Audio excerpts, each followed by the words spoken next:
नमस्कार दोस्तों। बॉलीवुड की दो हीरोइनें कंगना रनौत और हेमा मालिनी, एक बीजेपी की भक्त हैं तो दूसरी बीजेपी की सांसद।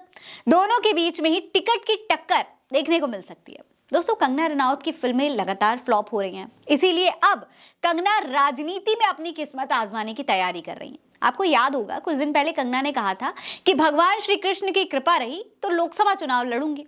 पिछले दिनों हिमाचल में जब विधानसभा चुनाव हुए, उस दौरान भी उनके चुनाव में उतरने की अटकलें लगाई जा रही थी। लेकिन अब भाजपाई सूत्रों का कहना है कि कंगना न तो गुजरात से चुनाव लड़ेंगी, ना ही हिमाचल से चुनाव लड़ेंगी, ना ही महाराष्ट्र से चुनाव लड़ेंगी।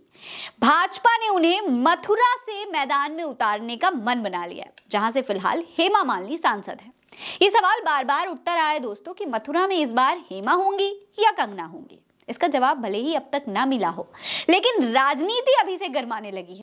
दोस्तों, हेमा मालिनी 2014 और 2019 के लोकसभा चुनाव में यहां से जीत चुकी हैं, जिसकी सबसे बड़ी वजह उनकी फिल्मी ग्लैमर वाली जो इमेज है, फिल्मी दुनिया की जो उनकी अपनी पहचान है, उसे माना जाता है।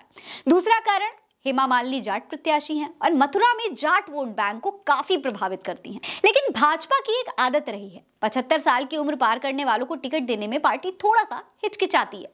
अब हेमा मालिनी भी पिछले साल ही 75 की हुई हैं, इसीलिए इस बार हेमा मालिनी को तीसरी बार टिकट देने में मुश्किल हो सकती है। ऊपर से हेमा यहाँ ज्यादा एक्टिव भी नहीं रहती हैं, इस बार टिकट ना देने की ये भी एक वजह हो सकती है। रही बात कंगना की, तो वो इस बीच कई बार मथुरा आती रही हैं। 2 साल में करीब 3 बार कंगना पूरे लाव लश्कर के साथ मथुरा दर्शन के लिए पहुंची हैं। कंगना को टिकट देकर भाजपा फिल्म ग्लैमर के सहारे अपनी जीत पुख्ता कर सकती है।